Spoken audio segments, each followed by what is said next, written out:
देखो, सवाल ये है कि भारत में किस राज्य में सर्वाधिक साक्षरता दर है। सबको पता है, केरल, तमिलनाडु, आंध्र प्रदेश और महाराष्ट्र। तो सर्वाधिक साक्षरता जो है वो कहाँ है। अब इसे कुछ इस तरीके से याद रखो, भारत में साक्षरता के आंकड़े भी आ जाते हैं। तो किस तरह से हम याद रखेंगे, देखिए हेडिंग हो जाएगा हमारा भारत में साक्षरता दर।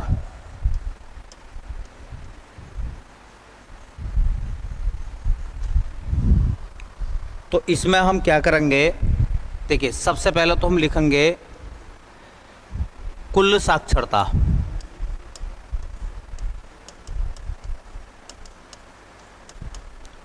कुल साक्षरता दर। तो भारत में टोटल साक्षरता दर कितनी है, 74.04%।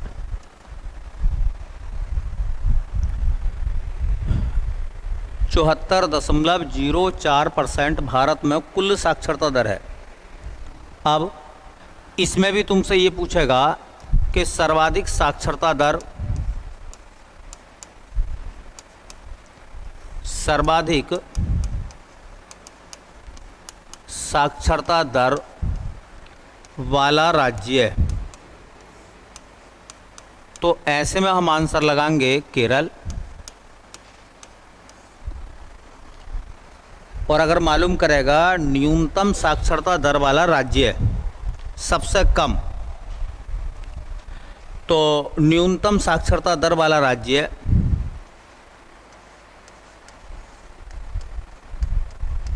न्यूनतम साक्षरता दर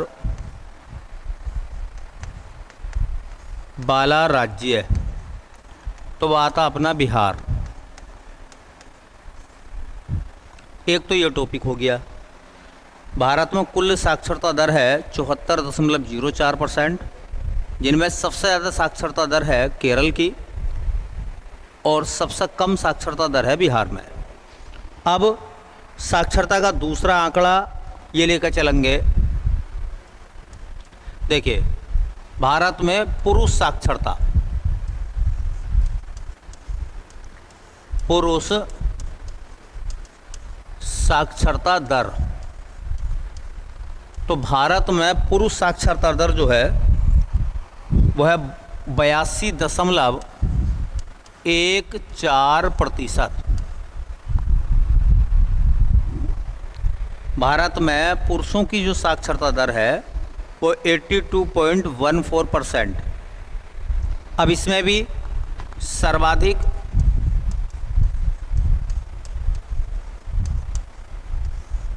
पुरुष साक्षरता दर वाला राज्य है। भारत में सबसे ज़्यादा पुरुष साक्षरता दर कहाँ की है, तो आंसर आएगा केरल। और दूसरा न्यूनतम पुरुष साक्षरता दर, न्यूनतम पुरुष साक्षरता दर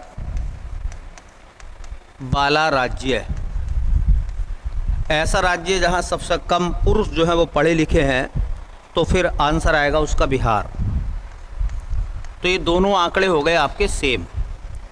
जो आंकड़ा कुल साक्षरता का है, बिहार सबसे नीचे है और केरल सबसे ऊपर है। वही आंकड़ा पुरुष साक्षरता का है, बिहार सबसे नीचे है और केरल सबसे ऊपर है।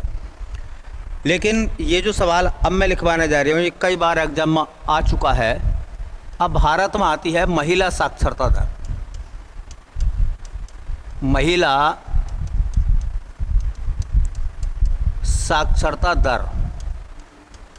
तो भारत में महिला साक्षरता दर है 65.46%। 65.46% 4-6%। अब सर्वाधिक महिला साक्षरता दर वाला राज्य है,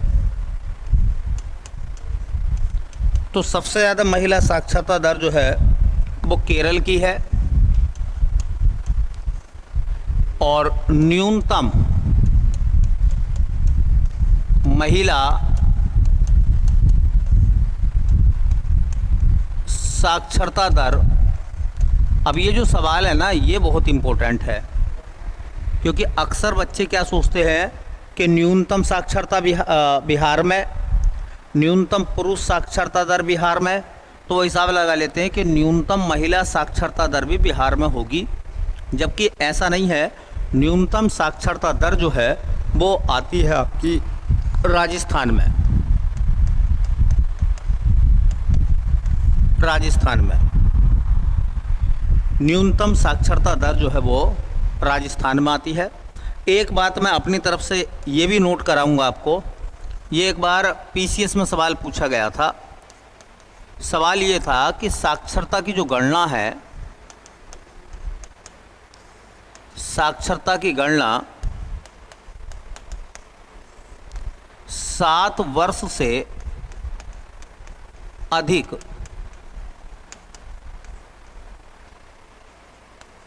उम्र के व्यक्तियों की होती है। देखिए, साक्षर कौन है? जो पढ़ना और लिखना जानता हो वो साक्षर है, लेकिन कानून की नज़र में जो पढ़ना और लिखना जानता हो, दूसरी बात उसकी उम्र जो है वो 7 वर्ष से ज़्यादा हो, तो उस व्यक्ति को क्या माना जाएगा? साक्षर माना जाएगा सरकार की नज़र में। तो एक तो ये सवाल ज़रूर याद रखें, बड़ा इम्पोर्टेंट क्वेश्चन है कि साक्षरता की जो कैलकुलेशन है वो कितने वर्ष से शुरू होती है? 5 वर्ष से, 6 वर्ष से, 7 वर्ष से या 8 वर्ष से? 7 वर्ष से स्टार्ट होती है।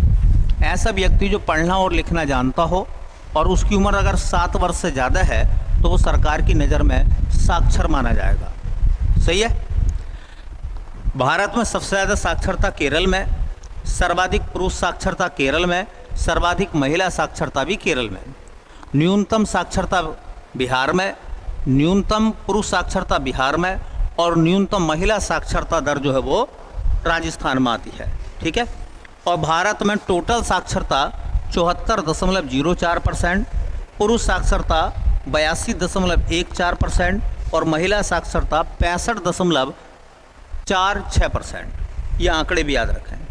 ठीक है। चलिए अगले सवाल की तरफ चलते हैं। और अगला क्वेश्चन क्या कह रहे हैं हमसे? अगले सवाल में कह रहे थे कि ब्रह्म समाज की स्थापना किसने की थी? राजा राममोहन राय, स्वामी विवेकानंद, स्वामी दयानंद सरस्वती या राजगोपाल चट्टोपाध्याय? तो ब्रह्म समाज की स्थापना की गई थी राजा राममोहन राय के द्वारा, और ब्रह्म समाज जो था वो भारत में पहला हिंदू समाज सुधारक आंदोलन था। हिंदू धर्म का पहला समाज सुधारक आंदोलन कौन सा था? बोलो। हाँ, ब्रह्म समाज। तो हेडिंग बना दो, एक छोटा सा हेडिंग है।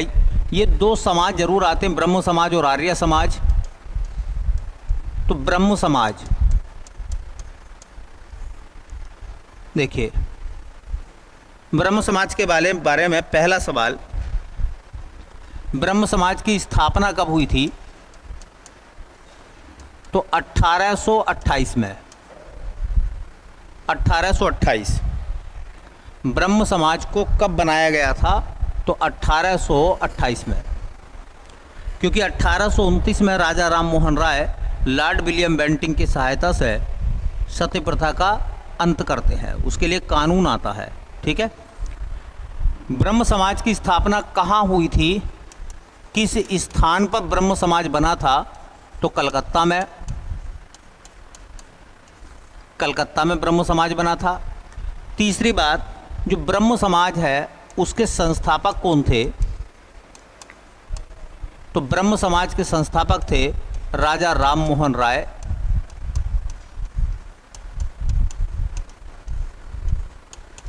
और ये जो राजा राम मोहन राय हैं, इनको भारतीय पुनर्जागरण का पिता या जनक कहा जाता है। तो भारतीय पुनर्जागरण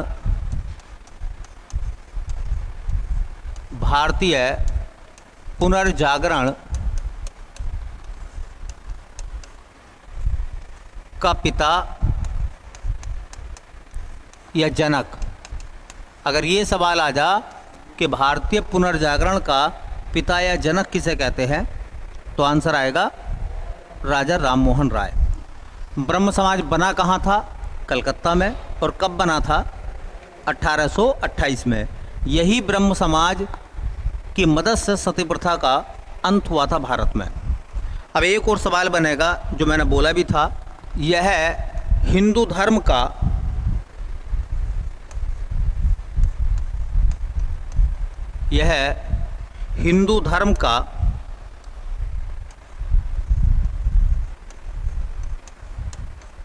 प्रथम सुधार आंदोलन था।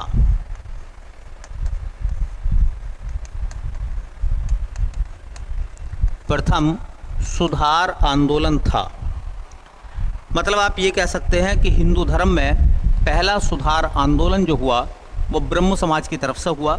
और प्रथम सुधार आंदोलन में एक महत्वपूर्ण सुधार हुआ जो पहले से परंपरा चली आ रही थी, सती प्रथा, उसको रोकने का कार्य हुआ। ठीक है। तो अगर पूछेंगे कि बताइए भारत में पहला धार्मिक या धर्म सुधार आंदोलन कौन सा था, तो वो था ब्रह्म समाज। या किसने चलाया था? ब्रह्म समाज ने। अच्छा, धर्म में क्या सुधार करा ब्रह्म समाज ने? तो महत्वपूर्ण सुधार हुआ था सती प्रथा का अंत। ठीक है, चलिए अगले क्वेश्चन को देखते हैं। ये कह रहे हैं कि उत्तर प्रदेश में कौन सा जनपद तेल रिफाइनरीज के लिए प्रसिद्ध है? यूपी का कौन सा ऐसा जिला है जो तेल रिफाइनरी के लिए फेमस है? तेल रिफाइनरी जहाँ पर तेल का शोधन होता है, डीजल, पेट्रोल, मिट्टी का तेल, कैरोसिन, गैस, सब अलग अलग होते हैं। तो बरेली में काम होता है, वाराणसी में होता है, महोबा में होता है या मथुरा में होता है? तो हमारे उत्तर प्रदेश में एक ही रिफाइनरी है और वो भी कहाँ है? मथुरा में। ठीक है, हेडिंग बना देंगे उत्तर प्रदेश में तेल शोधनशाला। उत्तर प्रदेश में तेल शोधनशाला, और तेल शोधनशाला को हम रिफाइनरी कहते हैं। रिफाइनरी। अब इससे जो महत्वपूर्ण सवाल बनेंगे वो क्या क्या होंगे जो हमारे लिए इम्पोर्टेंट हैं। पहला सवाल बनेगा कि उत्तर प्रदेश में जो तेल शोधनशाला है उसे जानते हैं हम, उसका नाम है मथुरा तेल शोधनशाला। तो नाम है उसका मथुरा तेल शोधनशाला। अब इससे ये तो पता चल गया कि वो कहाँ है, मथुरा में है। मथुरा तेल शोधनशाला कब बनी थी? उत्तर प्रदेश में ये रिफाइनरी कब लगाई गई थी? तो 1982 में। ये भी याद रखें, मथुरा की जो तेल रिफाइनरी है वो कब लगी है? 1982 में। ठीक है। अच्छा, सवाल ये है कि किस कंपनी की है? ये सवाल पे पूछा गया था लेखपाल में। तो ये किस कंपनी की है? तो कंपनी का नाम है, ठीक है, Indian oil corporation. Indian oil corporation, इसी को शॉर्टकट में हम IOC कह देते हैं। उत्तर प्रदेश के मथुरा ज़िले में जो तेल की रिफाइनरी है वो BPCL की है, HPCL की है, CPCL की है या IOC की है? तो किसकी है? IOC। अच्छा, दो सवाल और लिख लीजिए। अगर सवाल ये पूछते हैं कि तेल शोधन की विधि कौन सी होती है, तेल शोधन की विधि, तेल को शुद्ध करने की विधि आसवन विधि, प्रभाजी आसवन विधि, भाप आसवन विधि या ऊर्ध्वपातन। तो तेल का शोधन किस विधि से करते हैं हम? तो प्रभाजी आसवन विधि, प्रभाजी आसवन विधि से हम तेल का शोधन करते हैं। प्रभाजी आसवन विधि से ऐसे तत्वों का या ऐसे विलयनों का शोधन होता है जिनके क्वथनांकों में बहुत कम अंतर होता है। ऐसे विलयन जिनके क्वथनांकों में बहुत कम अंतर होता है, उनका शोधन हम प्रभाजी आसवन विधि से करते हैं। ठीक है। एक सवाल और आता है कि तेल शोधन में प्रयुक्त अम्ल कौन सा काम में आता है? तेल शोधन में रिफाइनरी में प्रयुक्त अम्ल, तेल शोधन में कौन सा अम्ल काम में आता है? तो H2SO4। क्या कहते हैं इसको? सल्फ्यूरिक अम्ल, सल्फ्यूरिक अम्ल। ये जो सल्फ्यूरिक अम्ल है इसी को हम गंधक का अम्ल कहते हैं,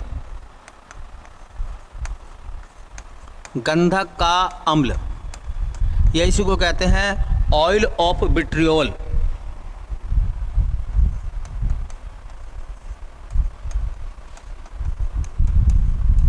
ऑयल ऑफ विट्रियोल, ये पेपर में आया था, किसको ऑयल ऑफ विट्रियोल कहा जाता है? तो गंधक के अम्ल को या सल्फ्यूरिक अम्ल को। और इसका इस्तेमाल करते हैं हम तेल शोधन शाला में, मतलब रिफाइनरी में। रिफाइनरी में तेल शोधन शाला में जो सा अम्ल इस्तेमाल में आता है उस अम्ल को हम कहते हैं भैया H2SO4। और उत्तर प्रदेश में तेल रिफाइनरी सिर्फ एक है। पूछेंगे कि बताओ यूपी में कितनी तेल शोधन शालाएँ हैं? तो उत्तर प्रदेश में कितनी तेल शोधन शालाएँ हैं? एक। उत्तर प्रदेश में कितनी रिफाइनरी हैं? एक रिफाइनरी है हमारे यूपी में, और वो भी कहाँ है? मथुरा में। एक रिफाइनरी है और वो भी कहाँ आती बेटा? मथुरा ज़िले में। ठीक है। तो यही सवाल पूछा था कि उत्तर प्रदेश में कौन सा जनपद तेल रिफाइनरी के लिए प्रसिद्ध है? तो वो जनपद है हमारा मथुरा। चलिए अगले सवाल की तरफ चलते हैं। और अगले सवाल में पूछा गया था हमसे, मुद्रा का क्या तात्पर्य है? सिंपल सी बात है, मुद्रा का मतलब क्या है? मुद्रा का मतलब क्या है? तात्पर्य कहते हैं मतलब को। मुद्रा का क्या मतलब है? देखिए, मूल्य का मापक है ये। दूसरी बात, कर्मचारियों को मिलने वाला वेतन है। तीसरी बात, लाभांश है। चौथी बात कह रहे थे किसी राज्य की प्रतिवर्ष की कुल आय है। क्या आंसर लगाओगे आप? क्या आंसर लगाओगे? मुद्रा का तात्पर्य क्या है? यार बड़ी सिंपल सी बात है। एक आम इंसान, अच्छा एक बताओ, तुम सिर्फ बात बताओ, मुद्रा मीन्स पैसा। पैसे का मतलब क्या है? घर से पैसा कमाने निकल पड़े और ये पता नहीं है कि पैसे का मतलब क्या है। अरे पैसे का मतलब है किसी भी वस्तु के मूल्य का आकलन करना। मार्केट में जाते हैं तो हम क्या पूछते हैं? भैया ये पेन कितने रुपए का है? नहीं पूछते। भैया ये बुक कितने रुपए की है? भैया ये सामान कितने रुपए का है? रुपए मीन्स क्या है? रुपए से उसकी वैल्यू को आंक रहे हो या नहीं आंक रहे? अगर उसने कहा कि ये पेन 50 रुपये का है, ये पेन 50 रुपये का है, तो बताइए इसके मूल्य का मापक, इसके मूल्य को किस चीज़ से नापा गया है? इसके मूल्य को किससे नापा गया है? पैसे से? या आटा ले गए हो घर से आटा कि भैया ये पेन जो कितने आटे में दोगे, ये पेन कितने चावल में दोगे? कोई वस्तु बीनी में है क्या? इस समय वस्तु बीनी में नहीं है, इस समय क्या है बोलो? हाँ, मुद्रा बीनी में है। ठीक है, तो याद रखो, देखो ये छोटी छोटी बातें होती हैं और किसी किताबों में आपको लिखी हुई ज़्यादा नहीं मिलेंगी। ये कॉमन सेंस लगाने वाली बात है। मूल्य का क्या तात्पर्य है? देखिए,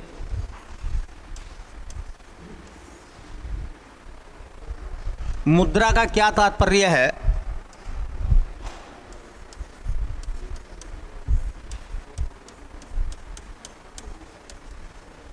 ये ऐसे सवाल किताबों में या कोई आपको पढ़ाएगा नहीं, ये सेंस आपको लगाना पड़ेगा।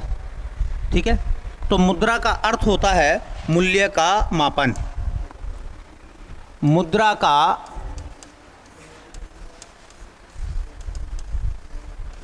अर्थ मूल्य का मापन है। मूल्य का मापन है अर्थात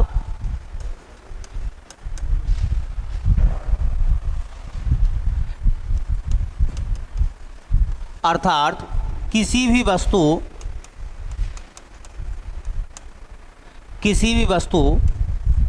का मूल्य कहते हैं मान को, अर्थात किसी भी वस्तु का मूल्य मुद्रा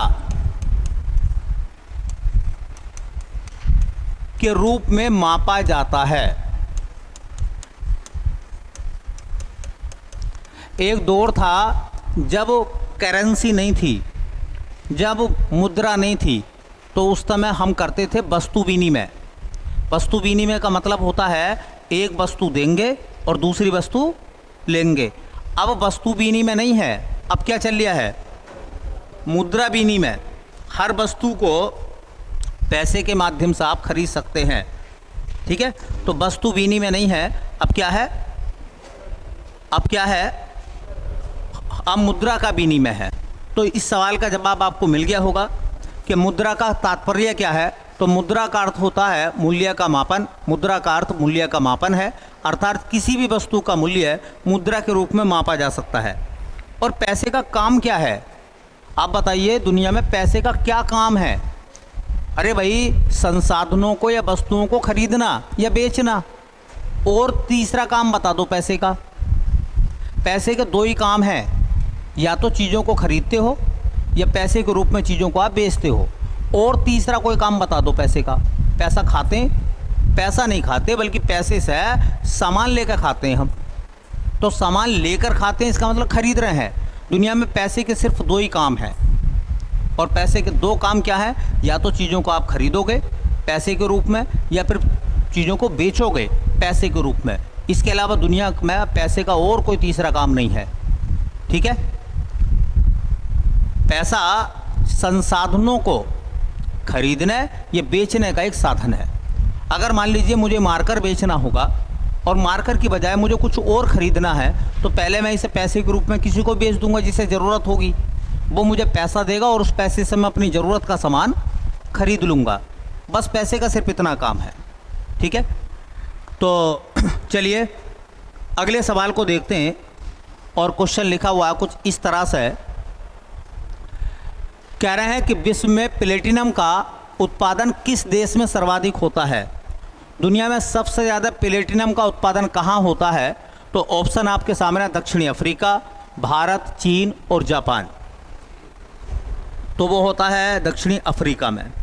प्लेटिनम जो है वो साउथ अफ्रीका में सबसे ज़्यादा उत्पादित होता पूरी दुनिया में, ठीक है। तो एक लिख लेंगे, हेडिंग बना देंगे प्लेटिनम। प्लेटिनम का संकेत आप जानते हैं पीटी होता है।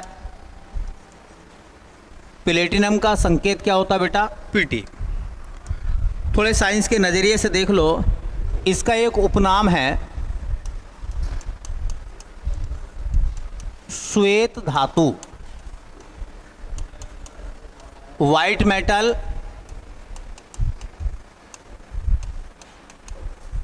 किसको वाइट मेटल बोला जाता भैया?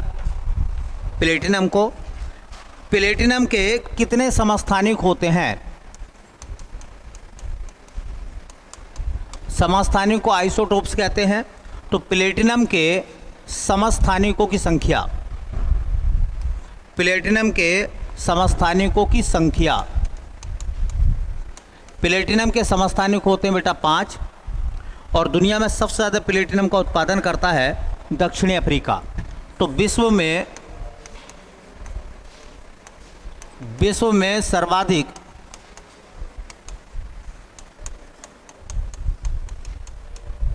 प्लेटिनम का उत्पादन